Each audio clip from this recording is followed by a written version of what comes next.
So behind here I've got Cleo eating oats and Ruby eating oats. She needs her own stack because she's just really suffered through this time when we didn't get feed in. Didn't you, darling? I know. She's low mare too, so she would have been chased off the best areas where there was food, and I just couldn't feed them for 2 weeks, these young ones. And these old ones missed 5-6 days of feed, and then the rest of it was very rationed out, and it took its toll on them. And I was disappointed in all of it. Every time I looked at them, it just made me feel really bad. And Arthur, he was coming along so nicely, and he got that humpback again on his back, and they all look to me to come and get their food when the others are swish your tail at me, young lady. And Penny, Miss Penelope, still needs a bit more weight on. I mean, she's not too bad, but she does need more weight. For a 30-year-old, she's pretty good. Yeah. And Miss Ruby worries me.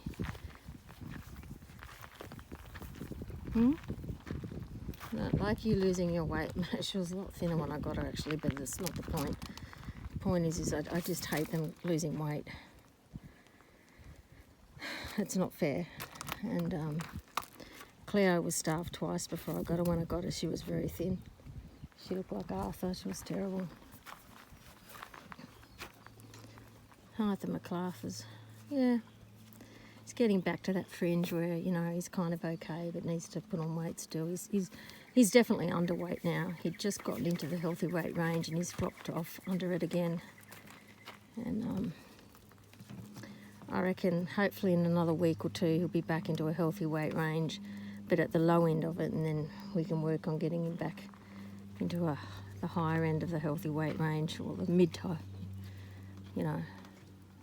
coming into summer will be easily. I just need to keep buying hay.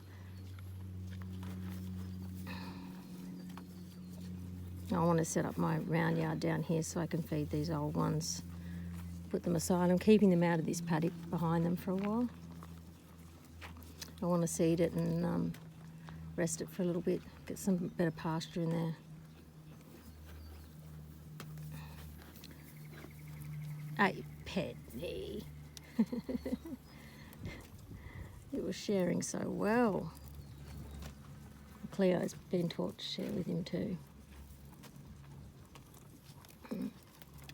And just an interesting fact is it's not ideal having these big buckets, because see how when their heads go in they can't see, their eyes get buried. So that's not ideal. It's just until I can get my bathtub set up for feeding. Bathtubs make awesome troughs because they're long, they're shallow enough that the horses can see, and then they can share like this. You can put out food and have 2 or 3 horses eating out of them, and I can put hay in them as well. Lockdowns kind of made everything a bit more difficult with going into different areas to pick up stuff, and I need to get some help. I've got good horses. Like it does get a lot, it's a lot, and sometimes I feel like it's too much and I should rehome some, but that's kind of not our ethos. We try to give animals forever homes, and they come here for refuge, and we try to give them that, which is why it just makes me feel sick when there wasn't enough feed for them. I want to spare them a life of suffering that they've come from for their various backgrounds. All the horses bar one that came here, no one wanted them. And I usually get them to a nice condition where people do want them again, but that's not the point. I can't risk them going off to a home where they could go through that neglect again. And I know that Paddy's in a home where he's going to have fantastic care, and I'm friends with her anyway, so if she ever couldn't keep him, she'd give him back. But those kids will have a ball with him, and he'll be her horses are in beautiful condition. I mean, if we go through drought again, I'd offer to take a couple of them for a while, help her look after them, because it's just so hard. It's that's what you do. Horsey people, when you get the right horsey people in the horse community, it's fantastic. Horse people will go just to great lengths to help you and help each other, and you know, you get some nasty people as you do in every community, but they're the same as nasty people anywhere. You just avoid them, you know. But horse people know just how expensive and labour intensive it is caring for your horses. It's just so expensive. They just burn holes in your pockets, you know. Tens of thousands of dollars a year looking after horses. You know, it's a lifestyle though, isn't it? I'm not interested at all in travelling. I like staying at home. I don't want to be anywhere else except with my horses and just enjoying this quiet life. I love the smell of them. I just love everything about them except the exhaustion. Yeah. As long as you got fencing and water, food, and then all the other bits of care come into play. Our farrier's hurt his back, so I've got to get another farrier in. He'll come soon.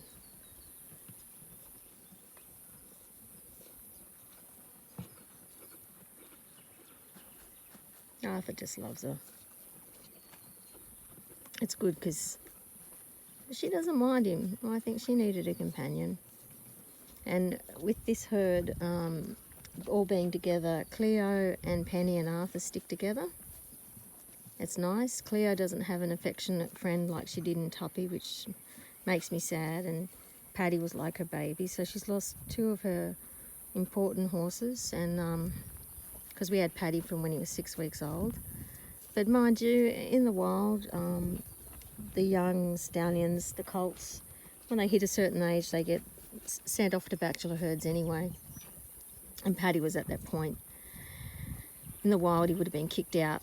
I mean, we have two geldings here, but Arthur's, you know, old. And they're pretty much two herds, two sub-herds, but they also work as one herd. So Penny and Arthur are close.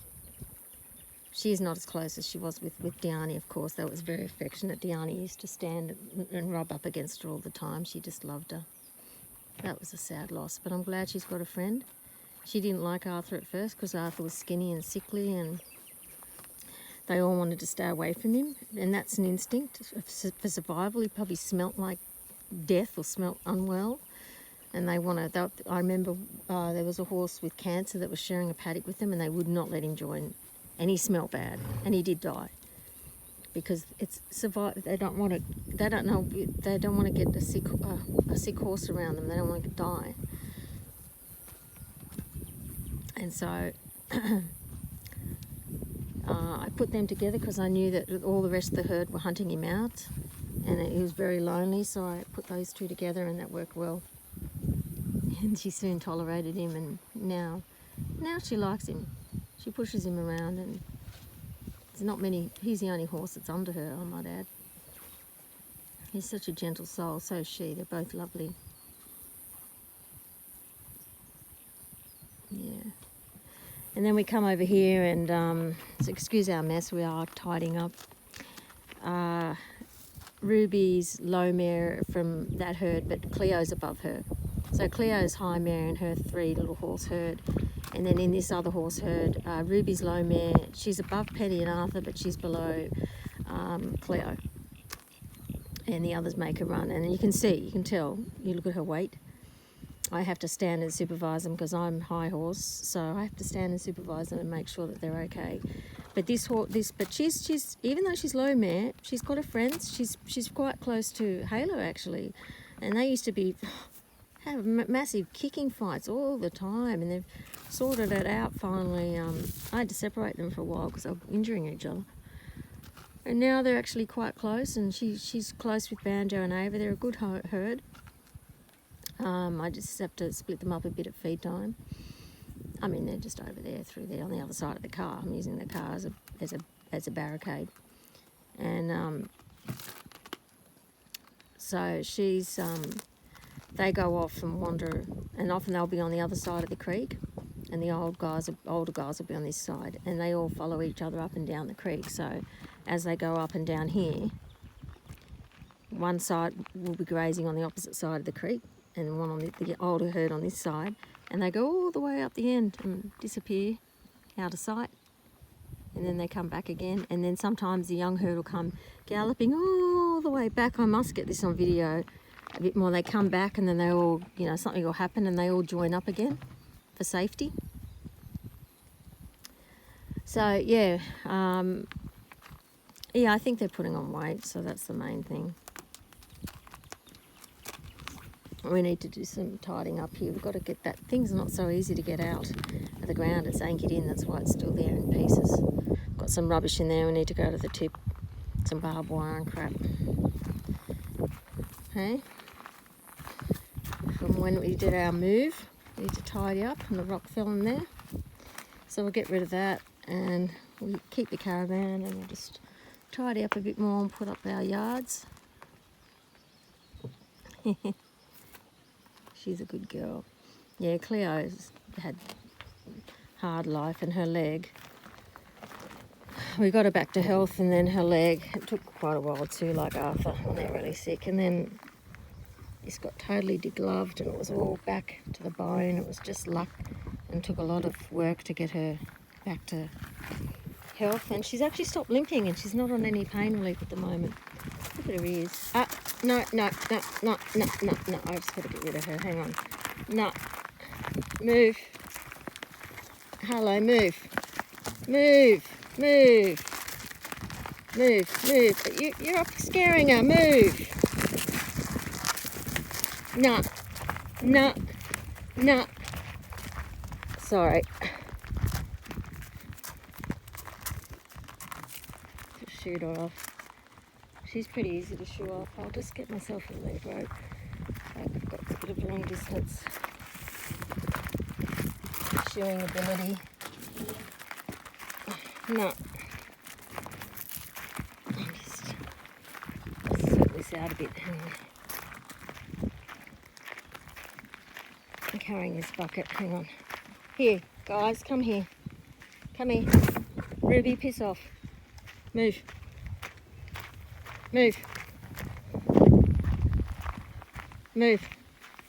Move. That's it. Penny, Arthur, come on. Come here. Here. There you go. I'll just keep it. Yeah, come on, Penny. Are you worried about Cleo? Hang on. And I'm aware that I'm behind, you know, butts and stuff. There you go, guys. Sorry. Ruby, come here. You can come and have this. Oh, she's gone. Okay, that's all right. Come on, Pen. Come on, you can have this. Come on. It can be like that. Yeah. I'm just going to position myself over here to stop. You're not coming through. I can see you. I know. You're not coming around here.